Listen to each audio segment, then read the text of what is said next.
Hi everybody, my name is Kyahon Teta from the Dow Academy, and I would like to welcome you all to the TDA Sport Challenge, where you stand a chance to win great prizes just by keeping fit. All you need to do is post videos of your daily challenge progress on our social media pages. You can even send some of your videos to our WhatsApp number. The challenges that we have for you are the push-up challenge and onto the push-up challenge, where you'll be required to increase the number of push-ups that you do on a daily basis. On day 1, we start with 5 and we increase by 5 every day. So day 1 is 5, day 2 10, day 3 15, and so on and so forth. The Around the World challenge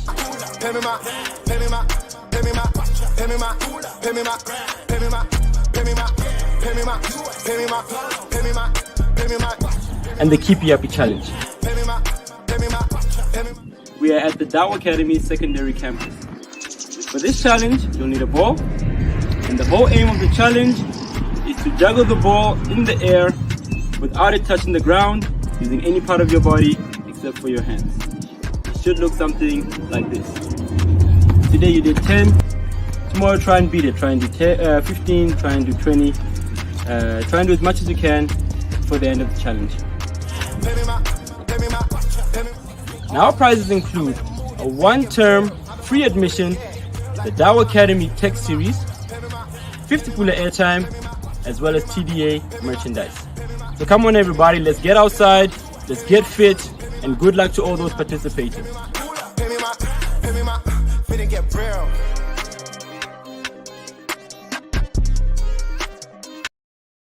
I am an in-school participant at Stepping Stones. Great. I was doing a scholarship program. Okay. And yeah, I'm actually doing my Form 3 Where? at E2 CJSS. Wow, you should have come to the TDA.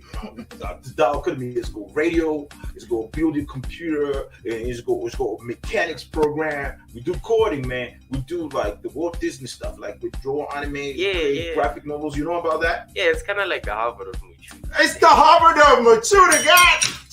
I'm telling you, oh, bad. Welcome to your future. You can't live without. Bernard Per Queen's Club on Tuesday. And those were our sports update. Thank you very much. All right. Do you know what FIFA stands for? I don't. I'm so disappointed.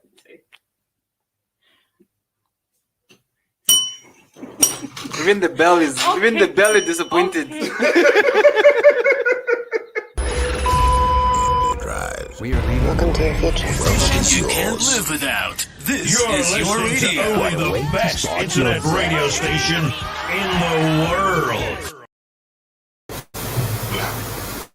Hello everyone. My name is Mrs. Justina Madumbu for the Dow Academy Teleradio as the teacher program. I'm here to deliver a lesson in geometry, actually on the application of the Pythagoras theorem and trigonometrical ratios. Before we start, I also want to remind you to observe the COVID-19 protocols. Let's stay free. Let's wash our hands regularly. Let's try to mask up. Let's sanitize.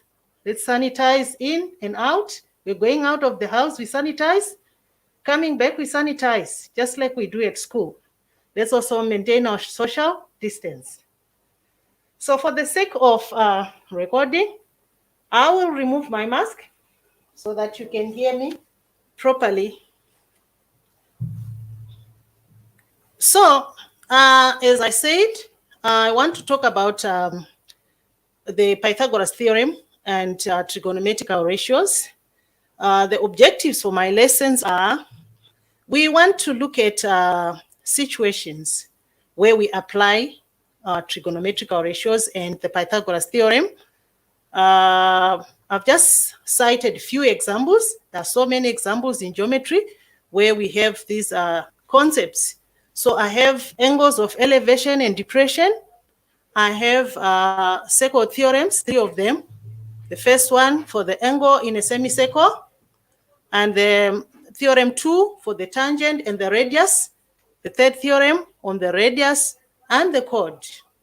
I also have the concept of diagonals.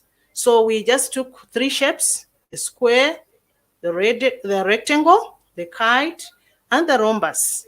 We're also going to look at shapes that have perpendicular heights, shapes like the triangle, the trapezium, and the cone. Lastly, we'll just visit the building and construction. Now, before I get into my examples, I just want to give you a task so that at the end of the lesson, at the end of my presentation, I'll find out how many of us will have managed to work through those questions.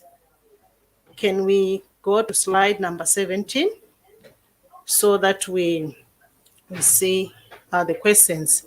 So you can see on that question that we have a diagram with a right-angled, with a triangle actually. You can see that it's a triangle. Then you can see that there is where it's indicated or it's shown that there is a right angle. So we can actually see that we are given some of the measurements and we are not given the side DC, which is written X centimeters. So the question is, calculate the value of X. So you can see there's no way it's written Pythagoras, there's no way it's written trigonometry. So we are to identify those concepts, then we use and apply them to find the value of X. That is my example 1. And I have another example 2. On question 2, you can see that is a circle, and we have a triangle that is inscribed inside the circle. So when we go through, you will also see that this is a right angle triangle because it is in a semicircle. Those are some of the things that we are going to explain. So there are 3 questions on this question.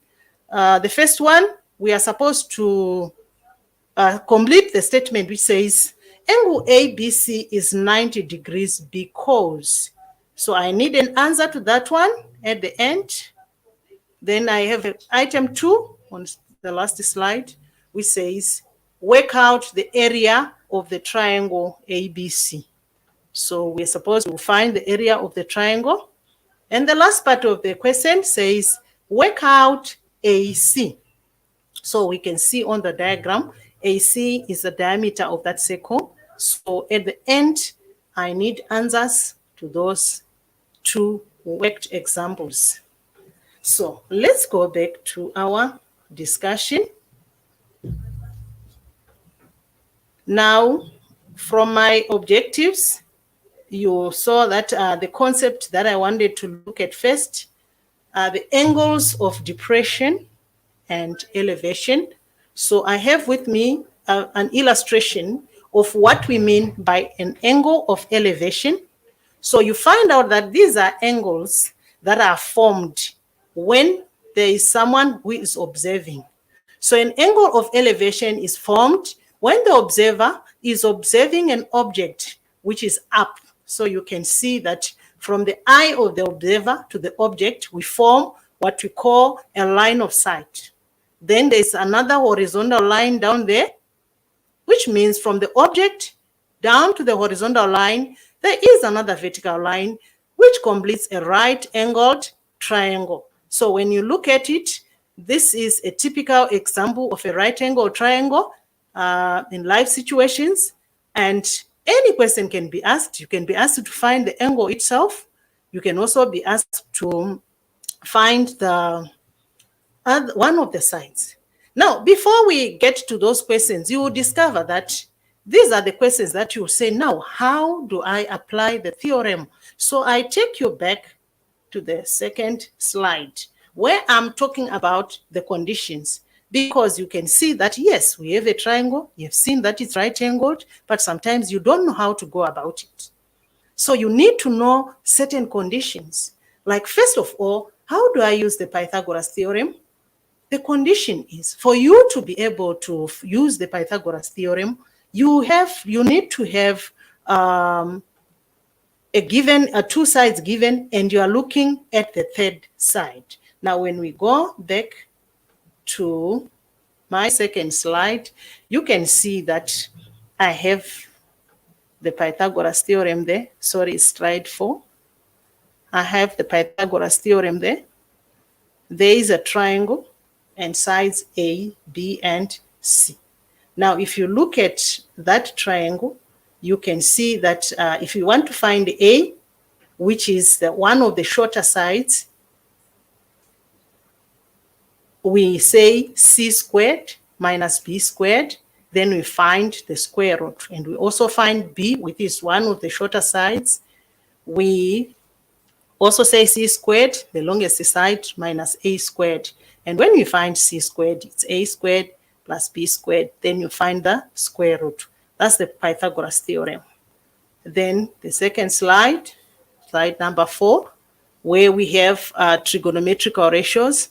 I've also shown that we have our right angle triangle, which is showing that the side which is opposite the right angle is the longest side. It is the hypotenuse, and the shorter sides can be either the opposite or the adjacent. It will depend on the angle that you can see. You can see angle A is marked.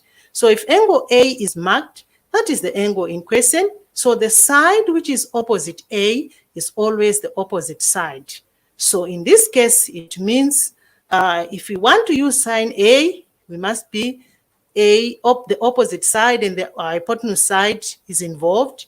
Then for cos A is the adjacent side and the hypotenuse, while for tan A is the opposite and the adjacent. And this is where the acronym SOHCAHTOA comes from, because SO comes from S for sine, O for opposite, and H for hypotenuse. And the second part, CA, comes from C for cos, A for adjacent, and H for hypotenuse.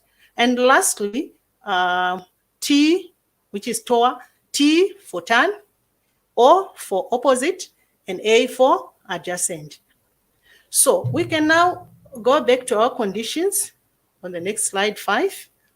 So the conditions for using the trigonometrical ratios, you can see that we are saying we can use it to find the side of a right angled triangle. So as long as you are given another side and an angle, we can now use our SOHCAHTOA to determine the ratio. Then we can work out the side. And on trigonometrical ratios, the second part, we are also saying we can also find an angle by doing the same. In this case, we are given two sides. So as long as you are given any of the two sides, then you choose from the acronym SOHCAHTOA, you choose the ratio, then you find it. So now we can proceed and look at our angle of elevation, which is our slide 6. So after looking at the conditions, you can see now that sometimes you are given the line of sight, which will now be the hypotenuse. Sometimes you are given the vertical height, which will be the opposite side, and so on. So that's the angle of elevation.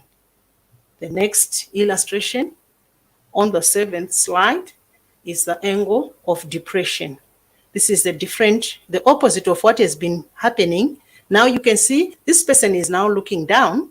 So the angle of depression is the angle that is formed when someone is looking down, the observer is up and the object is down. Sometimes it's actually that the observer is up on top of a building, then observing an object which is down there. So the line of sight you can see is a slanted line. There's another horizontal line. We can complete a right angle triangle and also put a vertical line there. So in this case, you can also be asked to find either one of the sides or the angle itself, depending on the information which is given. You just put the information on the diagram, then you determine, using your SOHCAHTOA, you determine the ratio that can be useful, then you work out. So those are the angles of elevation and the angle of depression. So we can apply all the three. As we move on to our next slide, you can see now that we are into the circle theorems. So I've given you the first theorem, which is about an angle in a semicircle is a right angle. So you can see now that there is a circle and a triangle is inscribed inside the circle. We can see that AB is the diameter of the circle. So as long as the diameter subtends the angle at the circumference, that angle is 90 degrees. We can try even to prove it at home, at school. Just draw a triangle, put the diameter, and then you construct or just put an angle at the circumference, you measure it, it's 90 degrees. So the theorem says an angle in a semicircle is a right angle, or you can express it as an angle subtended by the diameter is 90 degrees. So after, when you're given a diagram like that, you find out that the first thing you need to do, just mark the right angle, because marking the right angle is a very, very important thing, because the right angle determines the hypotenuse, the longest side. So immediately you start naming your sides.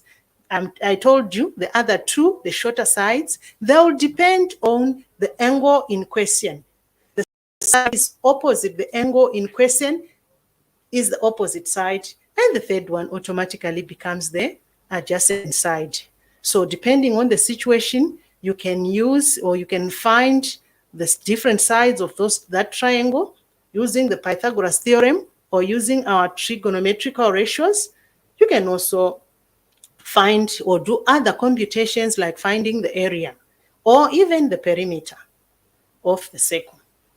Now my next slide on circle theorem 2, you can see on that diagram, it's about the radius and the tangent. Remember, the tangent is a line which is drawn to touch the surface of a circle. Any circle, even in curves, you have seen that if you happen to draw a line which touches the surface, not cut through but touch, that is a tangent. So if at the point of contact, you happen to put the radius, you find out that the radius is perpendicular. You can do that at home or at school. You can just draw the circle. Of course, an accurate circle where you construct it with your compass.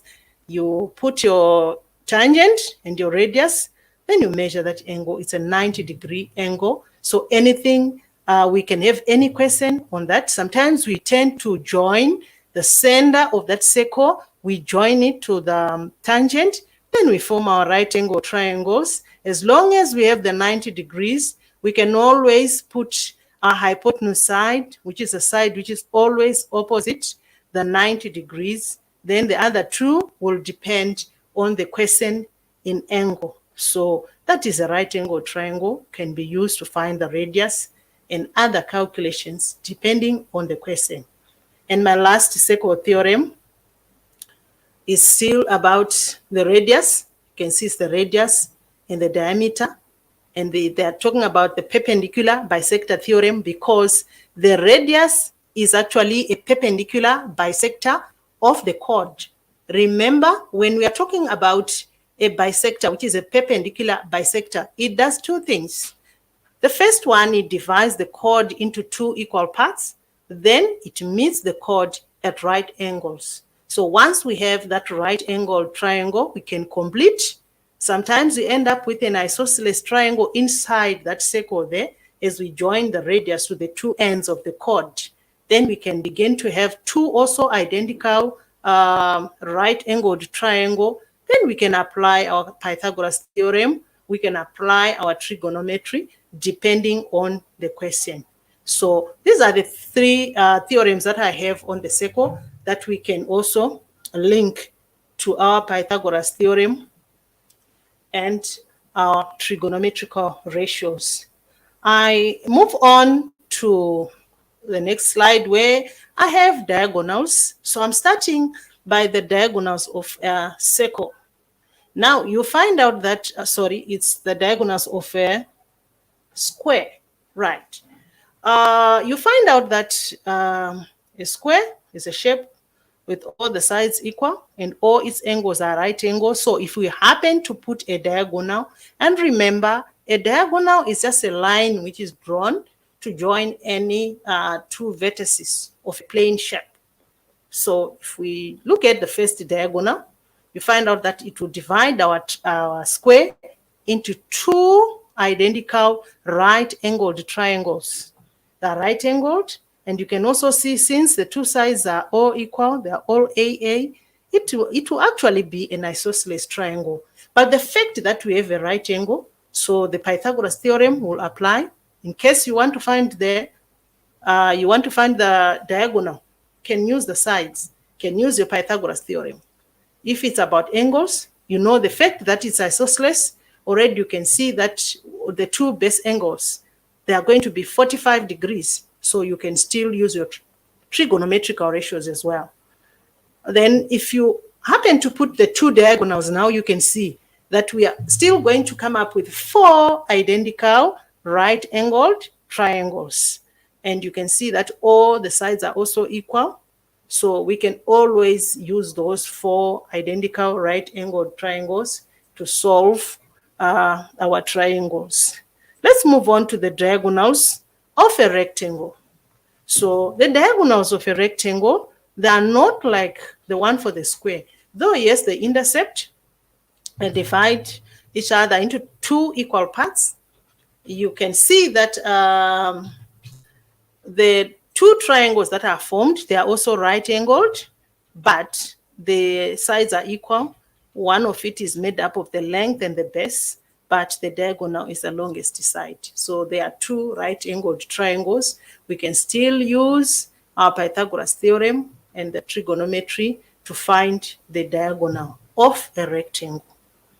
So I've put these two together because they're almost the same. In the next slide, I have the kite and I have the rhombus, as you can see.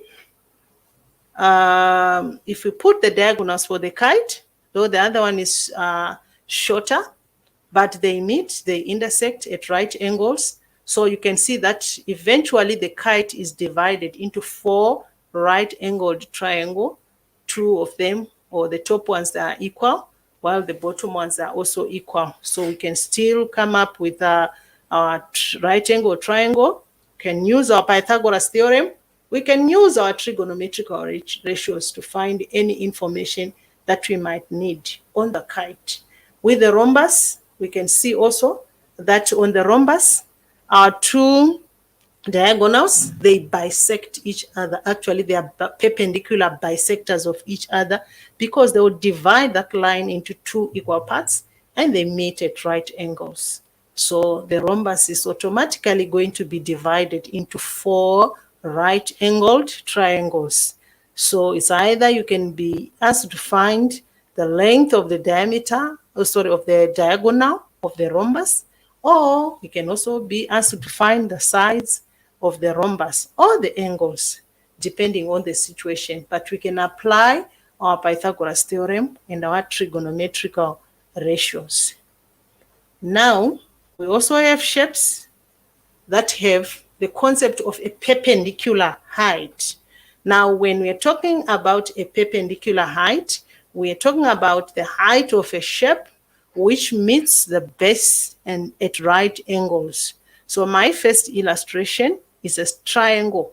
You can see I have a triangle there, and it's indicated height. Now, where it is indicated height, that's a perpendicular height of that triangle. And you can see that it makes a right angle with the base. So it automatically divides our triangle into two right-angled triangles. You can see the smaller one and the bigger one. But all the same, if measurements are given, you can deal with the triangle ACD separately. Then you can also deal with triangle CDB separately. But you can see that they share the same height and they're all right-angled triangles. So the Pythagoras theorem and our trigonometrical ratios, they apply. Then you find out that we also have the trapezium. yes, you know, even the other type, or I didn't illustrate it, but we still have another type of a trapezium.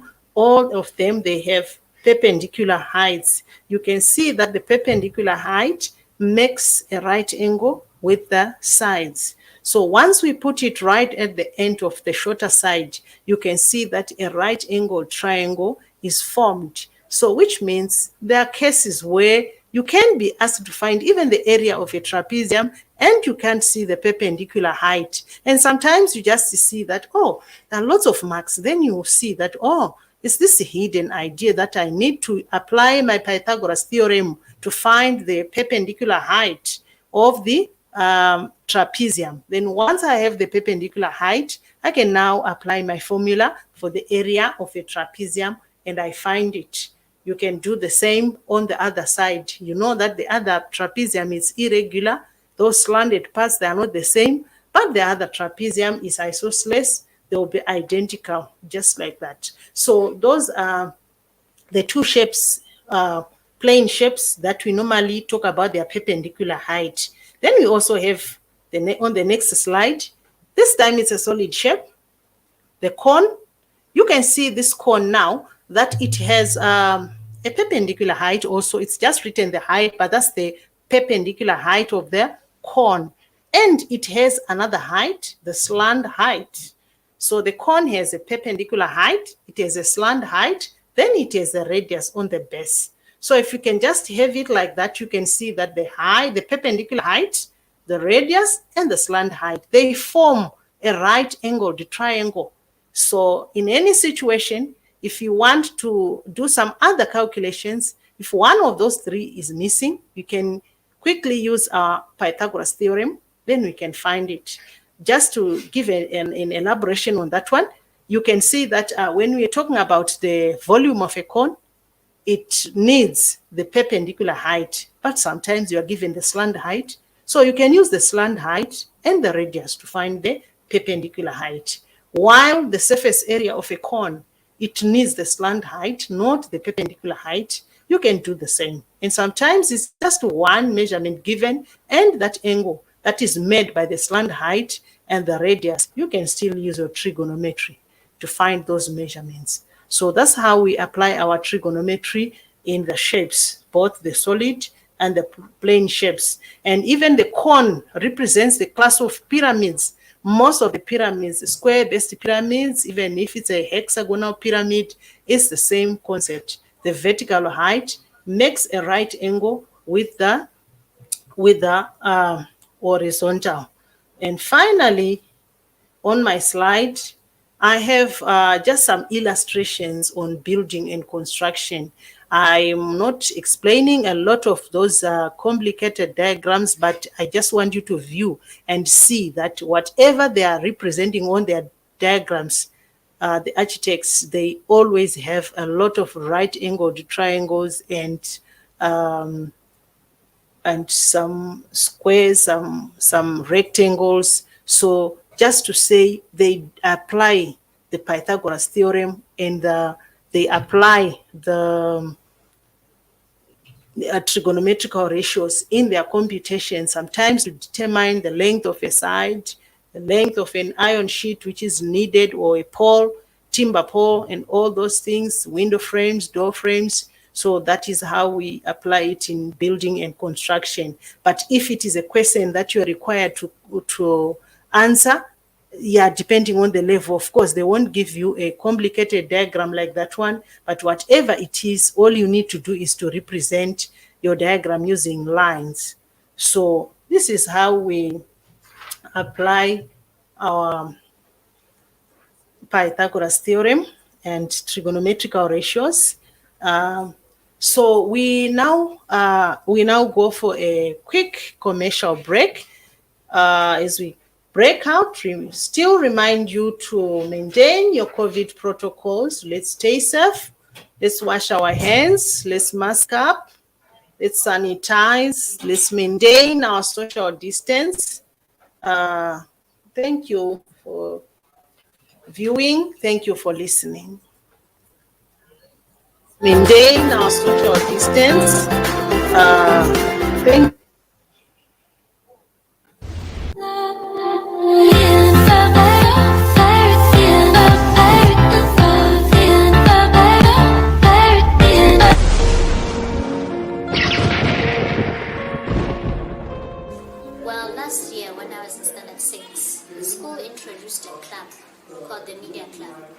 I decided to join it, then I got accepted. And that's how we came to make the future of this land. Like my grand queen mother would say, be fearless. Be like your father. Well, in the film, I learned a lot about acting and types of shots that the camera takes. And my favorite character in the movie is Mati, the place where my father was born. A place his forefathers lived and passed on to the afterlife. Now it's just a place. I was surprised to see myself in the newspaper. This is the first time. How did your parents feel about that? My parents felt proud and happy for me.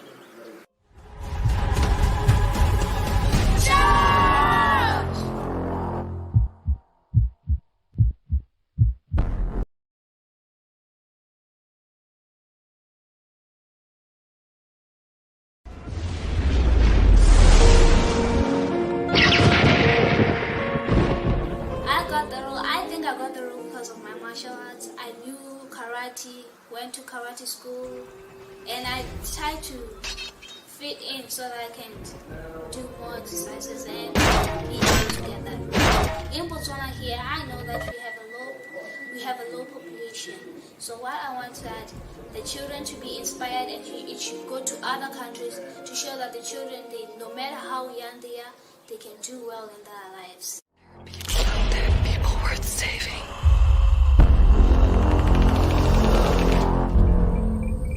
Another kind of people worth saving. Like in Botswana, we watch India's TV, we always see Studio Universal movies. I want our movies to also be shown on Studio Universal and be proud of ourselves as Botswana. A hunt to kill.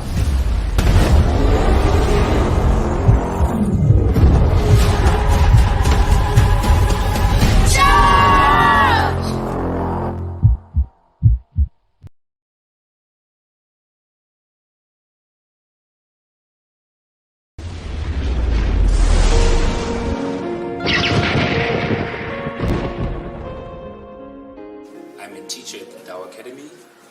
Currently I'm teaching physical education.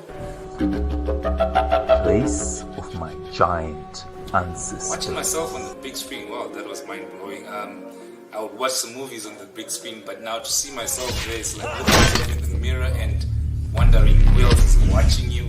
That is amazing. My favorite part was when I had to cup in with the magic stick and it sounded like an earthquake, like a lightning bolt. He brought peace amongst our people and all tribes. And then my first lines, imagine a war caused by peace. That was nice. Imagine a war caused by peace. But you always said peace was the end of war, not the cause of another. A hunt to kill.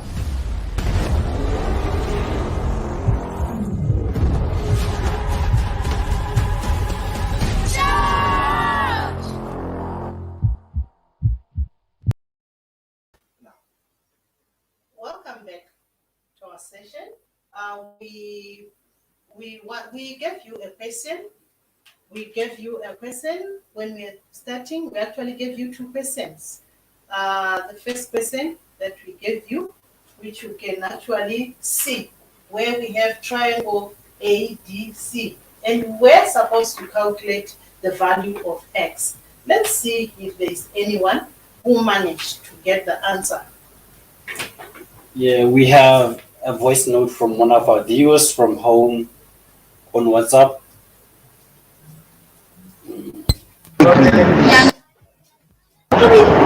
Question 2. Angle ABC is 90 degrees because angles in a semicircle are 90 degrees.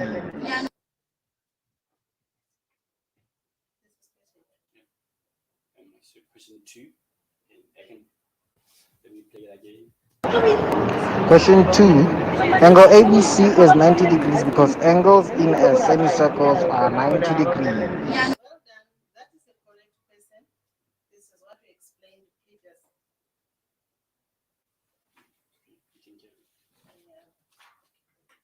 So we don't have the responses to the first question, but this is a question that I wanted you to identify two right-angled triangle. So the triangle that we had in our demonstration, it was just like triangle ABC. So you can see that this is an ordinary triangle, but the fact that we have put a vertical height here, so this is why it is having these two. So it is divided into two right-angled triangles now. So we want to calculate side DC, which is X.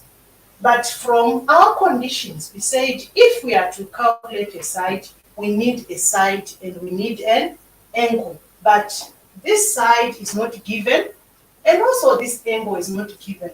But if we check now from this right-angled triangle, ADB, we are given these two sides. So what we can do now is we can use our Pythagoras theorem to find this vertical side, and once we have it, we can use it in our triangle. So our Pythagoras theorem, because this is one of the shorter sides, you can see that the side DB we squared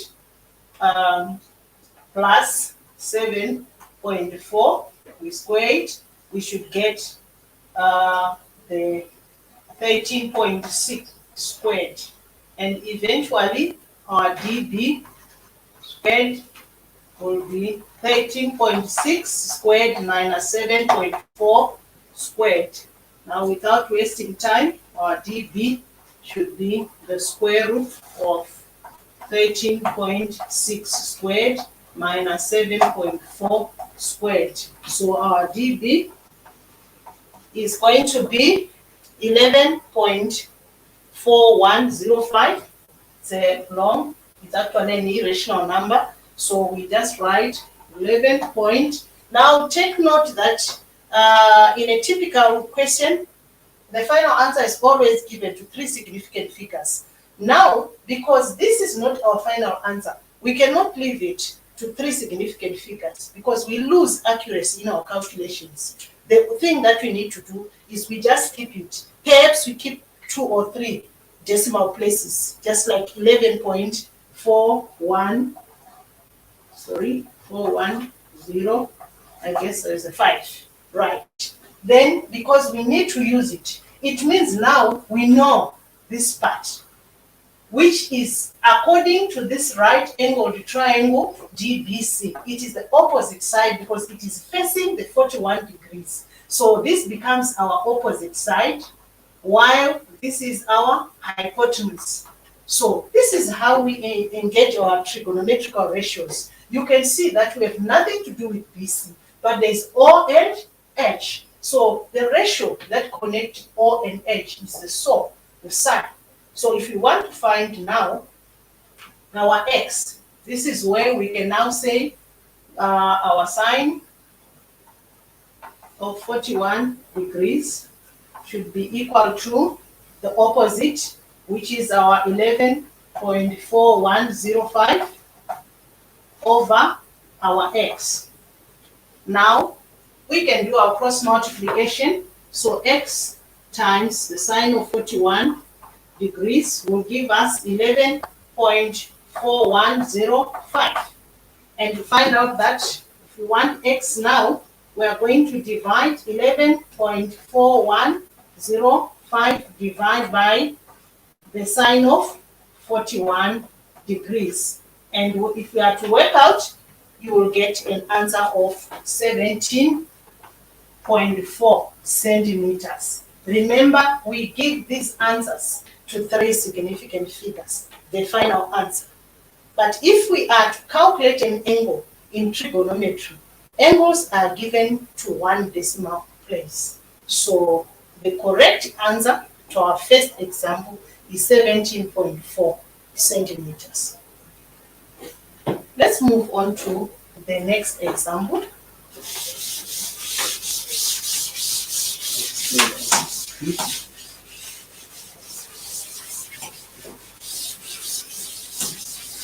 So this is our example 2.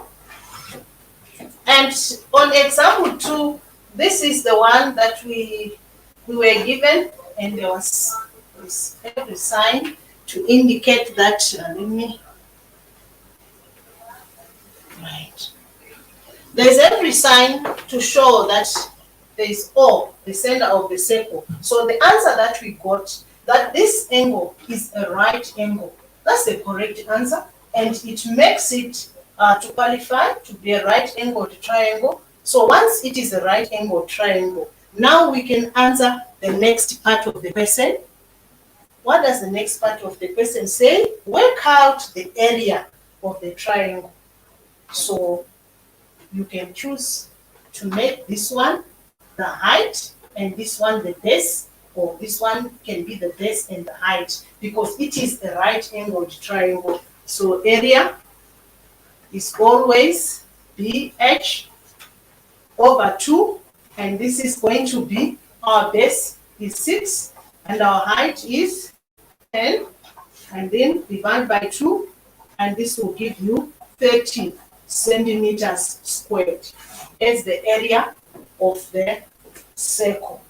That is the second part of the question. Let's look at the last part of the question, which says work out AC. Work out AC. So this is the kind of a question that sometimes they won't even talk about AC on the diagram. Sometimes they can just say, find the diameter of the circle. So this is where you need to apply all those concepts that we learned. So if we are to find AC, because angle B is the 90-degree angle, the right angle. So if this is a right angled triangle, this becomes our hypotenuse and it becomes our longest side. So it means in this case, our AC squared is simply going to be our AB squared plus BC squared. Now, substituting, our AC squared is, our AB is 6 and our BC is 10. So it means our AC is going to be the square root of 6 squared and 10 squared. You can see that is 36 plus 100. That's the square root of 136. We get our calculator. You find out that our AC is equal to 11.7 centimeters. So this is how we get our answer. And I urge you always to try and check with your answers if what you have done is reasonable, because this is a right angle triangle and we said this is the longest side. Now if we make calculations, we can see that this is smaller than this one, and also this is smaller. Now it makes sense. Sometimes we are quite confident that we did the right thing. Just like we are also doing computations for angles, sometimes try to make sure that just try to check if it really makes sense. Because remember, the most important thing when we are doing calculations of trigonometry and square roots and things, any calculations that involve angles, pi, those values that we have in the calculator, we need to use the right mode in our calculator. Let's always make sure that we are operating from the degree mode of our calculator. Let's be resetting our calculator all the time, because you might just do all these computations but in the wrong mode, then there is going to be a problem. So I get to the point where I want to wind up my lesson. So I want to conclude this lesson by saying we have seen that our Pythagoras theorem,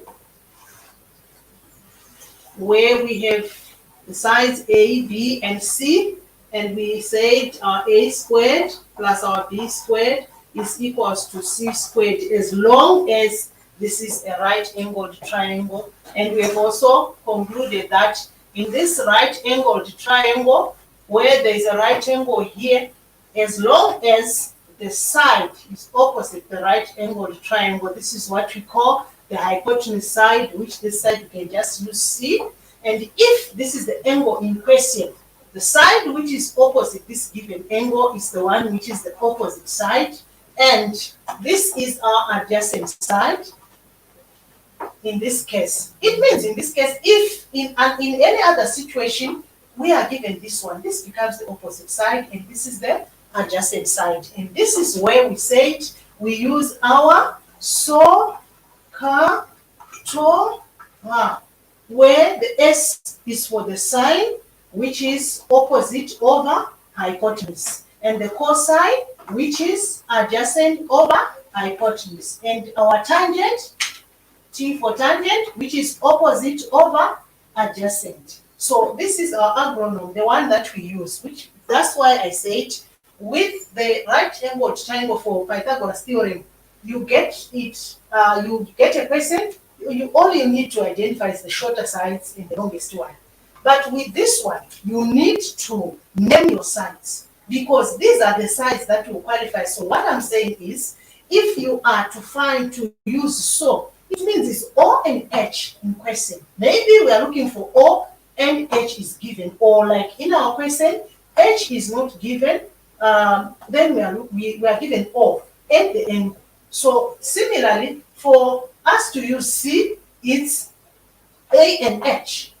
So you start by labeling your triangle. So you can only identify those after labeling your triangle. Then you have it. So if you are given any other situation, be it the square that I was talking about, or be it a rectangle, just try to identify your right angled triangle, just like maybe a quick one on a rectangle. Suppose I put a diagonal. So immediately I'm saying this is my right angled triangle. Whatever I'm looking for, this becomes my hypotenuse, right?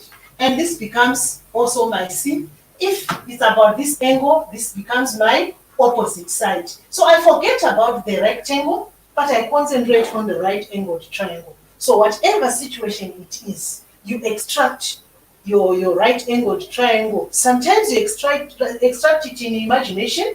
Sometimes you try even to take the diagram and put it aside with the same measurements, so that you can be able to apply your two theorems. And you can see that these are very important and they are connected to so many topics.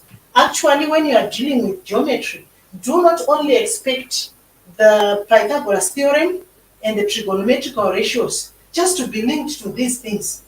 All the side properties of any plane shape and any solid shape, all the symmetry properties, all the angle properties, once you see a diagram, all those things should come in your mind. And if there is a way of representing them, you just have to represent them. If there are sides that are equal, you start indicating. Suppose you discover that it is a square, you know that you can say, show that these sides are equal, show that these sides are also equal, show that it is a right angle, so that if you can put a diameter, you automatically see your right angled triangle. So you need to always put your geometry concepts together if you are to successfully answer questions on geometry. Do you have any other question?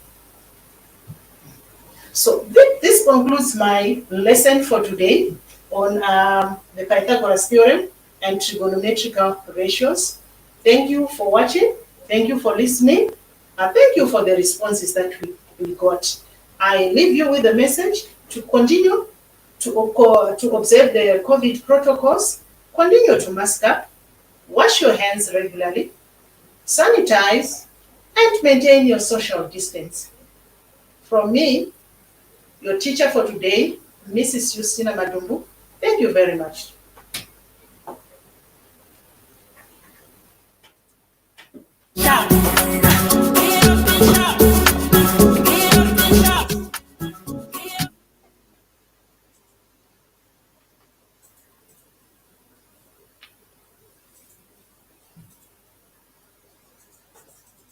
Yeah, this